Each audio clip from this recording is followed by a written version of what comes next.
Yo, what is going on, everyone? Welcome back to another Last Cloudia video. My name is DK, and today we're going to be going over the newest addition to the Attack on Titan collab, Levi.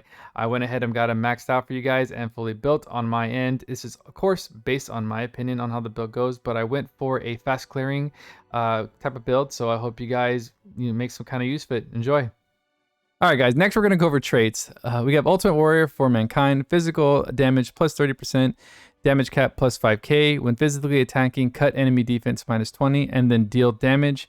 Have chance of losing the effect of the skill Snap Blade. There is a little bit of an RNG factor in there, but it's not too much big deal, and we'll go ahead and go over that here shortly. We have Battle Start. We have a rare ability. So at Battle Start, you get +3 more gas buffs from the skill ODM gear. With ODM gear, you do get 5 gas buffs, but you get another 3 here, so a total of 8, which is really nice.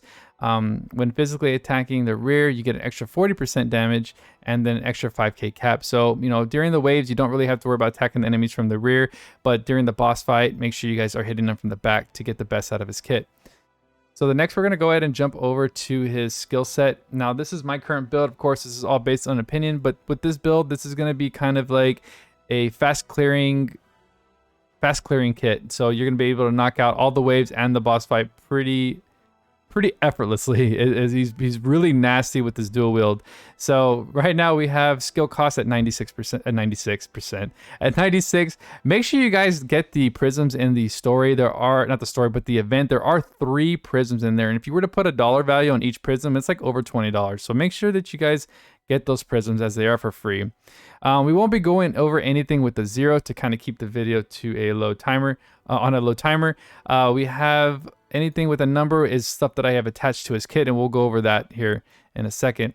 Starting off with critical up 2, we have critical rate plus 5% at 3SC. Very good. So huge save there. Now for Proud Force, we have critical hits, recover HP. So basically, we want to maintain health with this, but also the way this works, the way this works best is if you have a high MND. The higher the MND, the better this will proc. So he has a pretty decent MND, so he does get a really decent return on HP. So you don't really have to mess around with that too much. I probably will have another build video for survivability later on, because I feel like there's so many different builds you can do with Levi. So this will be, like I said, this will be fast clearing. The next we'll have God Slayer. Now God Slayer is kind of like the Slayer is a universal thing. So, and the reason why I say that is because I'm using God Slayer right now because I was attacking gods earlier. So you definitely want to stay between 8 and 9 SC for any type of Slayer. Whether if you're going against a beast, make sure you put on Beast Slayer. If you're going against a creature, make sure you put on Creature Slayer, and etc. So make sure you reserve that 8 to 9 SC for that. The next thing we have is Spear equipped. I have currently a spear equipped to him. It isn't the Godforged Earth Spear. I'm working on that right now, so it's kind of a janky spear at the moment. It's still really good, but it's not what I want. So right now I am using this. So for this one, it just allows me to equip it because he cannot equip it without it. The next thing we have is fast crit. Like again, this is just going to give me critical for 40 seconds so that I can maintain my HP at battle start or throughout the wave. You should be able to clear each wave within 40 seconds easily, so that it's perfect for him. The next skill we have is weak point boost. When hitting a weak attribute with a physical attack, you get an extra 30% buff. At 7 SC, I run this on every, and I mean it guys, I run it on every attribute DPS.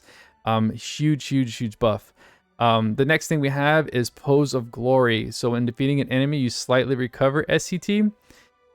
Basically, that's exactly what happened. So this kit has Pirate Feast in it, and what that does is that's going to give me, it's going to refill my entire skill stock at battle start. But it only affects wave 2 because at wave 1 it isn't at the, it has to complete a wave. So basically at the start of wave 1, I'm empty. I have nothing. So what's going to happen here is that this kit is going to help you have some kind of skill stock to start maintaining your SCT and skills. So what this is going to do is right here, Pose of Honor. So when you defeat an enemy, you will get 5% MP back. Now this will help you maintain your MP loss from Sharp Eyes, because with Sharp Eyes you will lose MP. So these two skills are very important for, well, actually Pose of Honor is going to be really important throughout the entire fight. Pose of Glory is really going to benefit wave 1. Again, we have Pirate Feast, recovers all SCT at the end of battle. So like I said, this won't kick in until the second part, or second wave. So you won't see this happen on wave 1. Next we have Backstab. It's gonna pair up with Surprise Attack, so you get an extra 30% from the rear. We have Dash, boost movement speed, but you also get a kind of like a debuff here, slow down special gauge refill speed. This kit isn't built for special gauge, so I rather have more movement speed because, you know, he's already a really fast character, so just making him zoom around the map is a lot of fun. Next part of the build is sword high boost. Anything with the percentage on it or physical attack you wanna use. So if you're using a sword, you definitely want to use sword high boost. If you're using a hammer high boost, and you know, and so on. So for me, like I said, I'm using a spear and a sword, so I'm running spear high boost and sword high boost. For spear high boost, you get an extra 15% on physical damage and minus 15 taken. So I'm a big fan of skill stock, guys. So I'm running stock skill 2. Basically what this is going to do is it's going to increase, I think he starts up at 3. This is going to increase it to 4. I just have, you know, a lot of attacks to use at battle start. Perfect for extreme fast wave clearing. Purple Orb. Now this one's a little different because this is a very limited arc. It was only on the DMC collab, which has only been ran once, but this will give you a max skill stock of +1. There is another way to do this. It is on an arc, and we'll get to that here shortly. But this, I love Purple Orb. I use it pretty much on any DPS that I have. Next, we have Skill Charge 1. It restores some SCT at the top left skill at the start of battle. So it's going to recover some of that. It should actually recover the entire skill 1 at battle start on wave 1. So at wave 1, you will get 1 skill, and then Quick Trigger kicks in. And what Quick Trigger does is it gives you a random skill stock of 1 to either your S1, S2, or S3. So at the beginning of battle, you'll get 1 skill 1 and then a random skill to either 1, 2, or 3. Therefore, you can kill the enemy and then utilize the right here. When you kill an enemy, you get more SCT. So basically, you'll be able to clear wave 1 very easily. And that's basically all that is for. Like I said, it's like a burst kit. You clearing stuff as quickly as possible. Sharp Eyes here. Now, when using an attack skill, use 3% of max MP for damage of 50%. That's why we have this attached to it, guys, so that we can recover that MP loss from your Sharp Eyes skill. Next, we have Combo Master. Since he has a lot of hits, you know, for a dual wield unit, plus 50 hits, which is very easy to get. You get 20% power, and then it works well with this part 2, which is 30% power for 50 combos. So it's an easy 50% extra to maintain. Very nice. We have Berserker. Now this is actually really interesting because it works well with this kit, and it's one of the first units that this works really well for. We have physical attack damage plus 30%, but causes continual HP decrease. And we'll actually come back to that here in a second. Next we have, now let's go ahead and talk about Snap Blade and Charge Blade real quick, because this could be a little, you know, this is a little different. It's out of the norm for us. But at battle start, you do get a Snap Blade buff. And you get a 30% damage, a physical damage buff, and then you also get a damage cap of 8k. So when you physically attack, you have a half chance of losing this buff. So it plays a little RNG in it, but after 10 seconds, it will reapply. You only get it 4 times per wave, but as many hits as you have with this damage cap, you won't see it really. It's kind of crazy. It does seem like a loss, but it really isn't. It works really well. Now, for a long fight, it might, you know, be on the negative side, but I don't really see that too much. Again, we have Scout Regiment. This is just more percentage for as many people that have this. Now, this is the one I wanted to talk about, Neatnik. Now, the reason why I'm talking about this is because it does work well with Berserker. Since Berserker does take a HP decrease, a continual HP decrease, you actually get a buff from one of his passives called Neatnik. When not at max HP, SCR and defense plus 20%. So the longer that you have this HP decrease working, the more you have this buff active. So, you know, this kit's working really well because you have Proud Force healing you for the Berserker loss. But then you also have, when the Berserker loss happens, you get an increase in stats. So it really, I feel like this build here, it just works really well for him. If you guys want to do like edits on it, maybe you can edit it from however you're liking. That's great. But this is just to kind of get you guys started. The next we have the equips. Now, a lot of this stuff is Godforge, so you guys use what you have. I have sword. I'm a big fan of swords, especially Pure Blade Miramasa, just simply because it's a one hell of a sword. Physical damage attack plus 25%. Now, if you guys don't know, I've kind of stopped doing stats and more towards percentages for physical attack. That's going to benefit Levi the most. So kind of look out for this text specifically whenever building him. The next thing I have is Divine Beast Purga Spear. Another Godforge. I guess it's a little janky of a spear, but it's really good. But I will be swapping this out 100% when I get the rest of the stuff completed. But for this one is when attacking, chance to have enemy defense and or attribute resistances and then deal damage. Who cares about this desert part? It's not really a big deal, but I'm only using it just for, yeah, I just really like it. So for accessory, we have Hail Sovereign's Ring. Now anybody can obtain this. It is in the MP shop, the multiplayer shop, so you can buy this. It does give you a physical damage cap of 1k and your special damage plus 1500, which does benefit him because the true dual wield works for physical and special, so that's really nice. We also have Pod 153. Now this is a random accessory I like. I kind of just use it randomly sometimes. Like I said, when it comes to stuff like this, most people won't have what I have, but just use what you can. Go for percentage attacks, percentages towards physical attacks when you build him, and that should help you out. But for this one, when I'm attacking a weak attribute, I do get a 10% damage buff, so it's very nice. All right, guys, moving on to Levi's arcs. Now, these arcs I've chosen a total of 6 arcs that work best for him. There could be more, but this is kind of like my top 6 for him.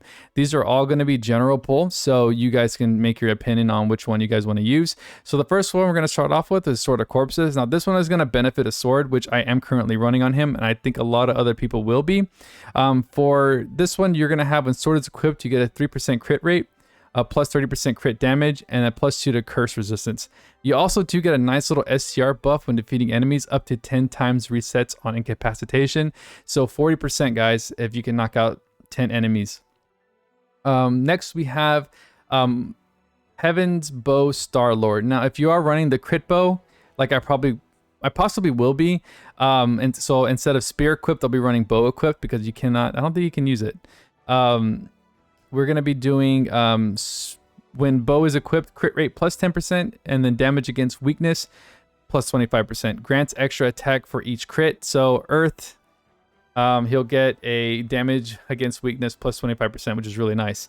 I most likely will be running this if I do decide to run bow. Next, we do have Icy Guardian. Now this one I kind of use for a lot of different DPS users. This is actually one of my highly rated DPS arcs. Physical attack crit damage plus 40%, physical attack crit steal, and extra ice damage, or extra ice attack, sorry, and then fire resistance plus 20 and ice resistance plus 20. So that's really nice resistance buff. I think it works really, really well. Okay, moving on to the next set of arcs, we have the Silver Gray Swordsman. Now for this one, it's a very good DPS arc for physical damage. So physical damage boost proportional to enemy size, max 40%. This is going to be really good for boss wave, depending on how large the enemy is. Sometimes it can be very large, so that max 40% is very easy to hit. Another one of my favorites is because it boosts movement speed, and for the AOT characters, you want them to be as fast as possible, so that's really nice. For each wave, damage from the first skill use is plus 50%. So the first skill you use on this, make sure it is one of your top tier skills so that you can get the maximum damage out of that. The next one is Stardust Live. Duration of stat buffs for unit active skills is 35%, but that's actually not why we use this. This arc will increase your skill stock by 1. So instead of, let's say you have 5, now you have 6 for, like, let's say you're S2. So if you're not running Purple Orb and you don't have it, this arc will give you extra stock for your character. So that's why I wanted to put this one in there as well, just in case you guys want to kind of blast through the waves. Now my last arc here is nothing to really do with physical damage. This is just if you're having trouble surviving with Levi. If you're new to the game and you're having a little trouble surviving waves, Divine Soldier Ganon will keep you alive, and it's a great arc for survivability. For this one, you have Fire, Dark, Physical Attack Damage -20 at battle start. Upon revive, grants flinch resistance for 10 seconds, which is really cool. But at battle start, your defense is plus 100%, chance to reduce defense boost by 1% when taking damage. And then you also have, if defense boost is reduced to 0, you apply an STR INT plus 50% buff for 20 seconds. I really just genuinely really like this arc for survivability, and I just wanted to put it out there so that, you know, if your Levi's having trouble with the Titan fight, he's greatly going to benefit from this arc. Alright guys, so that actually concludes today's video. We went ahead and did Levi's skills and what arcs I think are going to work really well for him. Hopefully it's going to help you guys for your future builds for Levi. Like I said, I try to keep this pretty short so that everybody can, you know, leave here, go build their Levi's and start having fun. But again, guys, thank you so much for stopping by. If you guys have anything that you suggest to make the channel better, please drop it in the comments below. And again, thank you to all the new subscribers out there. You guys are awesome and welcome. Make sure you guys join the Discord down below. We have some great guys in there. If you guys need any help, just let me know. Friend codes, whatnot. But again, thank you guys so much, and you guys have a great night. Peace.